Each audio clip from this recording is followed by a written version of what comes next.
Hello, everybody. Okay, so I'm just recording this after the workshop because we didn't actually record it because the amazing women who came, we decided to just turn the cameras off and have a session together and not record it so that they could talk through what was they needed to talk through and all of this.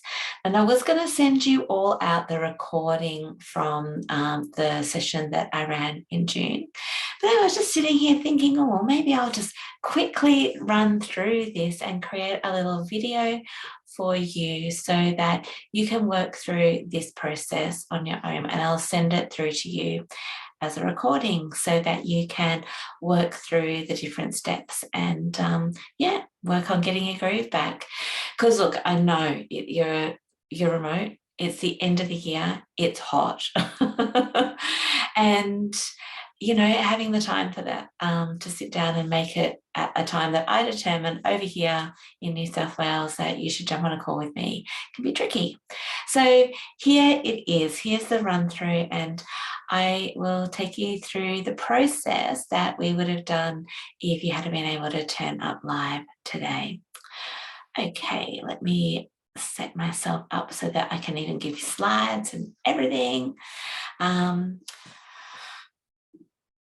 Oops, except I forgot to share my screen. Here we go. See, I'm so not cool as a cucumber, even on the recording. Share screen. And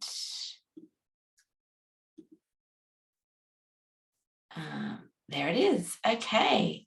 Let's go back to the start. I'm on slide 5.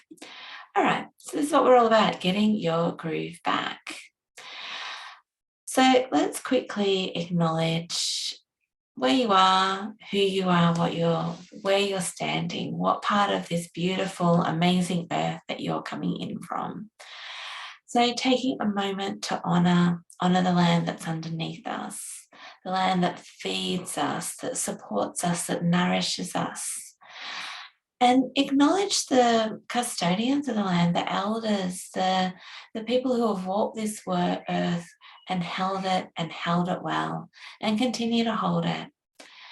We're so blessed by the earth that we're given and supported and all of that, parts of it. So yeah, big, from the heart moment of honouring. So I'm Trish. Hi. I am a conflict and inner leader coach. So I do wellness coaching. I've trained in all different sorts of coaching. I love coaching as a methodology because it's really about you finding the right answers for you. It's not an advice modality. It is a supporting you to make your own empowered choices type of modality. And I'm really, really down with that. I have a Master's of Communication, a Master's of Wellness. I almost finished my graduate certificate in conflict resolution and management. And I'm also the ex-principal of a remote school. And I include that in terms of work that I have done so that I guess it's that part that really attracts me to supporting and helping people who are out there and working in remote places, because it has its own unique set of rewards and amazing things that come along with that, the experiences, the growth, the learning, the land, the people, all of that. And it has its own unique set of challenges. And not that everybody that is in remote faces the same challenges, but there are things that come across the board with all of that. So if we were all here live, I would ask you these questions, but as it's a recording, I'm going to just skip right along. So what we're going to focus on today is getting a really clear idea of where it is that you're getting quite drained, what it is that you're needing for yourself, and also what's within your power to make happen. That's what it's all about. Okay, so take some time. You all have your workbooks that you can use for this. pause this video to give yourself some time to do this, because I'll just keep on cruising along. And let's look at what is the things that you love about the work that you do, the place that you're living, the team that you're in. What do you love about your work and being remote? And on the flip side, what do you find really hard? So pause the video now, take some time to just make a note of these things in your workbook. Okay, so I do want to take a moment to just talk about epigenetics and you and your unique biology. We are all so totally unique in the genes that we come with and the way that the environment has interacted with our genes. And so what genes have been turned on and turned off for you at this particular moment of your life.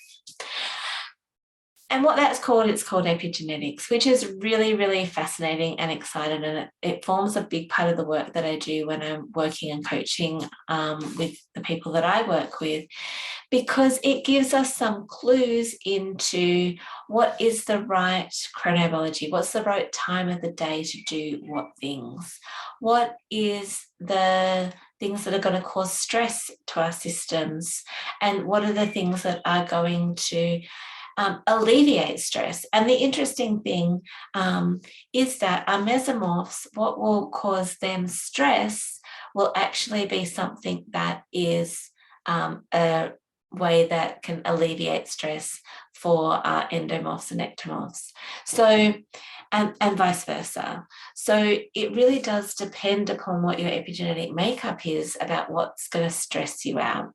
And it's also going to inspire and what motivates you and what that comes from in terms of your epigenetics. So again, I'm going to ask you to pause and take a little bit of time in your workbook. There's a sheet with lines across, and on the top line it says early and late. So are you an early bird or a night owl? Put yourself on that spectrum between whether you feel like you like getting up really early or you'd much rather stay up late and sleep in, or you're somewhere in the middle. Most of us are. What you are with movement and chilling out. So is it going to alleviate stress for you to go for a run, go for a ride, go for a, get really active, go and hit some punching bags, go and lift weights? Or would it be more a better stress response for you to be chilling out, to sitting on the couch, to not doing a lot, to doing less? Which is going to be more appealing to you? Is getting out and moving more appealing, or is chilling? Where are you on the scale of spontaneity and planning? Do you are having a really well made up plan? Does that support you to feel less stressed, or does that make you feel more stressed? And the same with spontaneity. Are you going to get more stressed from things being spontaneous, or is that actually going to be exciting and motivating to you? And where are you on that scale? And this is all things that we look at through your epigenetic profile, but as you don't have an epigenetic profile made up for you, this is a really great way to sort of self-test and kind of get a bit of a picture. What do you need when you're overwhelmed? Do you need to be social? Do you need to go out and talk with other people and be connected? Or do you need solo time? When you are looking at things, maybe as a project at work, do you like to get into the details, know what comes next, what's the order of things, how it all works? Or are you more excited about the big picture and not really worried about the details? And in a meeting, where do you sit on the continuum of action versus consideration? Do you like to get into a meeting and be like, right, let's do that, let's do this, and get straight into the action? Or are you like to consider things, have time to think about it, process it, discuss it, before you come up with an action step? Where do you sit on that line? Now, as you can imagine, when I do this with teams, it's very, very interesting because it can really help you to build your team dynamic by understanding the different needs that you have within a team. Because all of these things, the opposite of where you put things on the line will be stressful, and everybody's is different. So it's a fun one to have a look at collectively. Okay. We're going to click into talking about this framework that I use for remote places.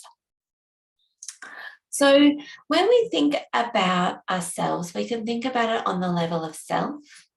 This is me, myself, what I can do for myself, what drains me, what supports me, just for me, for me. Then the same thing within my team. What is supportive of me within my team? And then what actually drains me? What is the bits that I find hard about the team? If you're in a school, you could be looking at that in terms of your classroom. What is it that's draining around my class, turning up each day? And what's really supportive? Where do I get most enjoyment out of being in the classroom surrounded by kids? Then we've got the layer of organisation or school. So where are you supported by the organisation that you're in or the school that you're in? And where is that stressful for you? And on a community level, where are you supported? Where is it draining? And on the level of land, and this can be land and spirit, where are you supported by the environment, by your own spiritual practices, and where is that draining for you? So that's the framework that we're going to base this next piece of work around. So this is where we're going to look at it. So what drains you and what brings you joy? So take some moment in your workbooks now to make a little list of the things that drain you on the level of self, on the level of team and class, on the level of organisation and school, on the layer of the community, and on the layer of land, and if you would like to put spirit in there as well. So looking at what drains you and what brings you joy, what nourishes you, what supports you, what is the light of each of these dimensions of your remote life. So pause the video and spend some time working through on one page what's drained you, and I'm pretty sure on the next page it's what brings you joy. Okay, welcome back. So the next thing I want to talk about is what's within your power. Now, power is one of these words that gets overused, and I want to take its power back, because what's within your control, what's within your responsibility, those words have different, they can mean the same thing, but they have a different weight to them that's been put onto us. Whereas power is something that we have within us. What is within my power to do? So the first part of this is self-responsibility. What do I have power over? What is my responsibility? What can I look after for myself? So, for example, I'm responsible for my own feelings, my own actions. I have responsibility for those things. I'm responsible for my words. I'm responsible for my mindset. My dogs are starting to have a little bark. They've been hanging out my office for too long. So that is the part that is about self-responsibility. And it's this part of what I have control over. That is with what is within my power. Now, this is really important because when the things are hard and when things are draining you, so if you look back at your list of the things that drain you, have a look if there's any that are outside of your responsibility or outside of your control, that are outside of your power. And ones that are, what parts of that is your responsibility? So for example, if you had in the classroom, what's really draining is when the kids get really rowdy and they start climbing all over the furniture and literally climbing the walls, for example. And this is an experience coming from my own, what's draining for me in a classroom, when I've got kids like literally climbing the walls and I need to get them down and keep them safe. That is something that's really, really draining for me. So if I had that on my this is draining list, what's within my responsibility? So I cannot control that child's actions. I can't control what they do. But what is within my responsibility is to set up the classroom management plan, to support the kids, to try and catch dysregulated behaviour early. Those kinds of things, they're the things that are in my control. It's in my control to call for help, to get support, to get somebody to come in and support me. It's within my control to make something safe in the space. It's within my control about how I react to it, how I process the emotional response that comes up for me. It's my responsibility how I feel about it. So if I feel angry, that's my responsibility. It's not the kids' fault that I'm angry, it's mine. That's my responsibility. It's the kid's fault he's climbing the wall. It's my responsibility for my own emotional reaction to it. And there's great power in taking full responsibility for your emotional responses, because then the moment that it's within your responsibility, it's also within your power. You have power to do something about it. So if I'm getting angry because the kid's climbing the wall and I'm blaming that kid for the anger, I don't have any control over it, because that child's behavior needs to change for me to not be angry anymore. Whereas if the anger is my responsibility, I have control over it no matter what the kid does. See the difference? It's a bit of a funny one to kind of like break down. So, and if you've ever seen it, and it is a book from the Pilbara, The Two-Hearted Number, it's a great book to kind of look at this balance between the heart of feather and the heart of stone. So I've got that picture up there around the boundary piece. So that's what that number's doing there.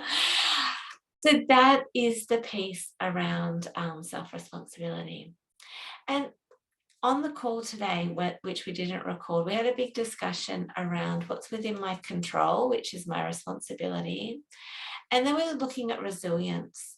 And I see that there are three major parts to resilience. One is building up our inner capacity. It's building up our strength, our inner ability to face things, and doing practices that mean we've got a full tank. We turn up for work, we turn up for life with a full tank. We're eating foods, we're sleeping enough, we're exercising where we need it. We're doing all of those things that we talked about earlier that bring us joy, that support us, that nourish us.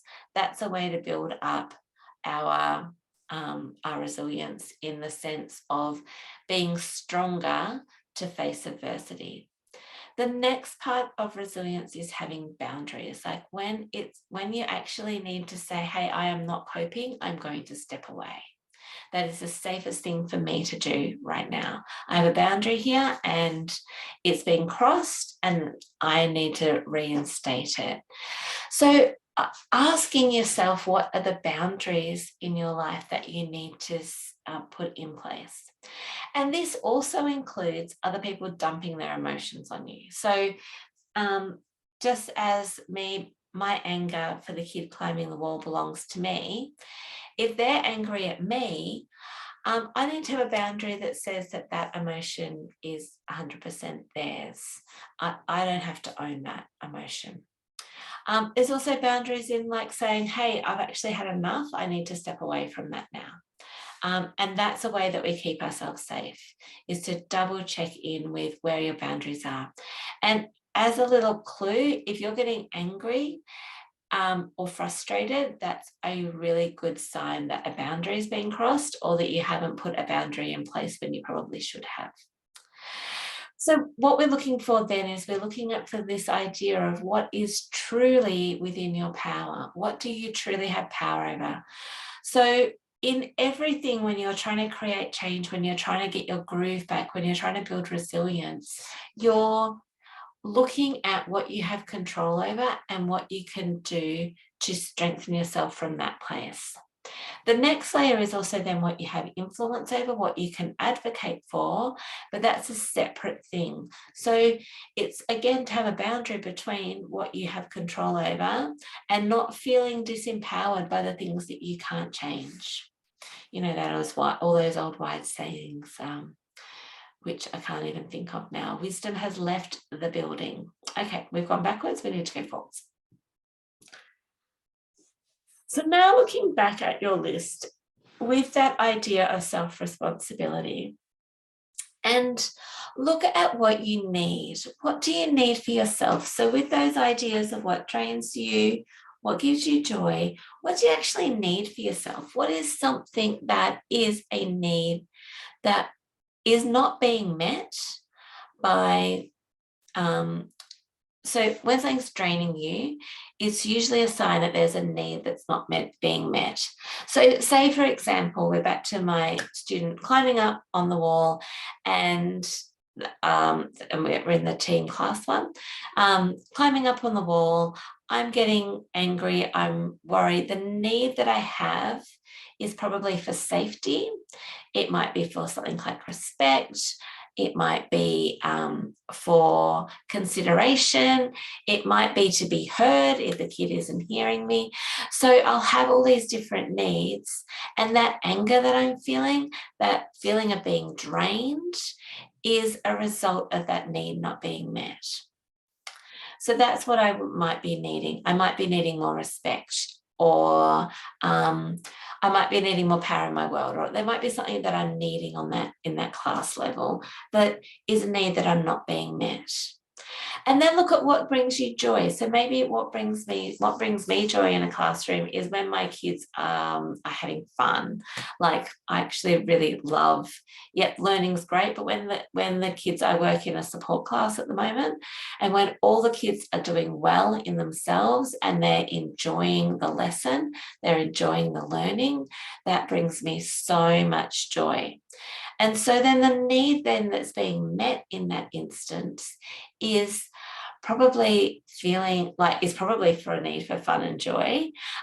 It's also the need to be making a contribution. Like I feel when those kids are doing well in themselves, I feel my work is working. So that is my need for contribution is being met. So take some time to go through and look at what it is that you're needing on a self level, on a team and class level. What's sitting underneath those things that are draining you, and what's sitting underneath, what are the needs that are being met that are sitting underneath those moments of joy. So I'm going to let you pause. I'm going to switch to the next slide and I'll see you there when you unpause and you're ready. Okay, so we've got into it. We've had a look. You've had a look at what drains you, what brings you joy. You've checked in with your level of power. You've looked at what you're needing. Now, I want you to choose, think about what's one small step that you can make towards having that need met. So if there's, and I suggest you choose one of the needs that have come up. If there's a need that's come up a couple of times in the different areas, so say for example, my need that was unmet in the classroom was respect. And it actually also came up again when I looked at organisation and school. And it possibly also came up when I looked at myself. So let's say respect became the need that I was going to focus on. So choose one, and even if they don't double up, just choose one that you think, yeah, that's what I'm really needing right now. So in terms of respect, as an example, whatever you've come up with, if we were here live together, we would break them down together. So in terms of the need that you've come up with, what's one small step you can do for yourself without the need for anybody else to support you, any other help from anywhere else? What is something you can do for yourself to give you that respect? That need, to have that need, yeah. So the example I'm using is respect. And so then the need that of respect, how do I meet that for myself?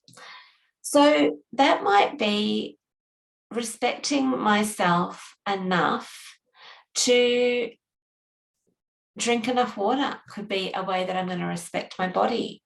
To be filling it up with nourishment, to be nourishing myself, to be respecting myself in that way. It could be by standing up taller. I'm going to respect myself enough to stand up tall and speak up. All of those sorts of things.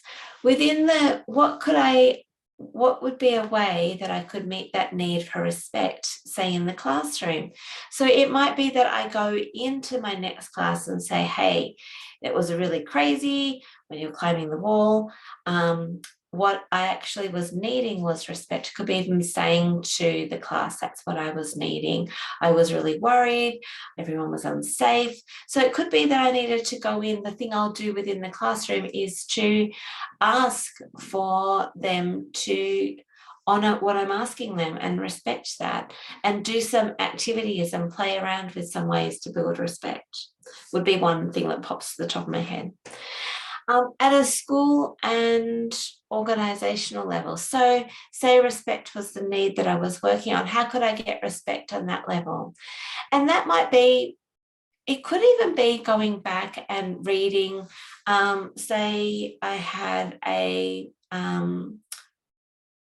review of my work in my school. So I've had the annual review, and there was all these great things that they said about me in there. And so when I feel like I need respect, I could go back and I could read them, and I could remember the ways that I could have that need of respect to be met by the organisation and the school.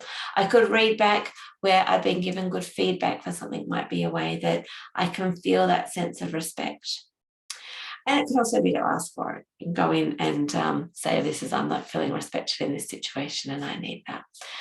And community allows. So you can see the picture. If it was, say, a need for nourishment, because you're feeling really drained and feeling like you needed support. Support's a big one.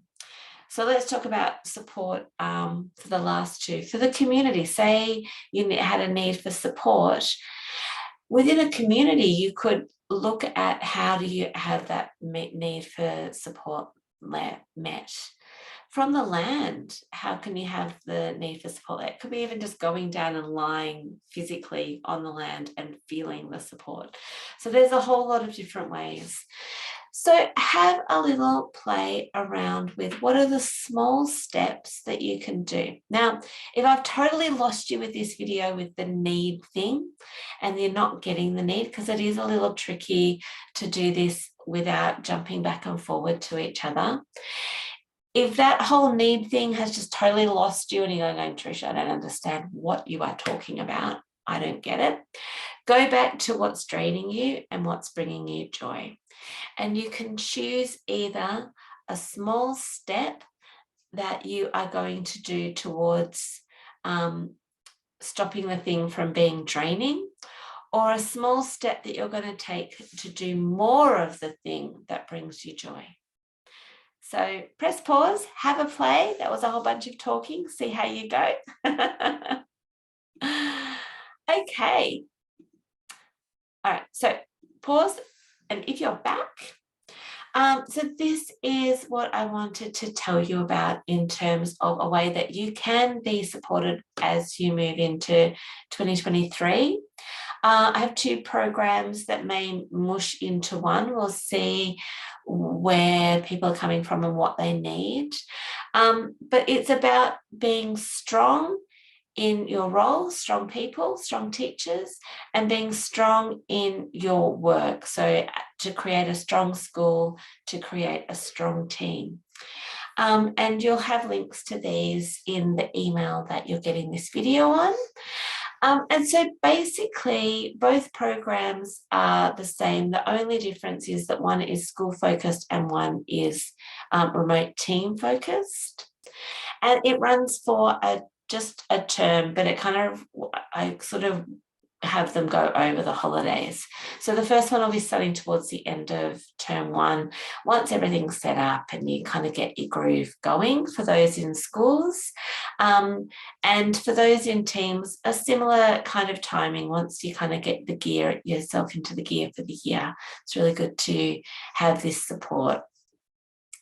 And what we do is we go through those 5 layers in 5 skill development workshops, where you will learn more about how you can develop your ability to be stronger in yourself, your ability to be stronger in your classroom or within your team, be stronger within your organization, within your school, and so on. So we go through those 5 layers over 5 workshops so that you can really get deep into each one.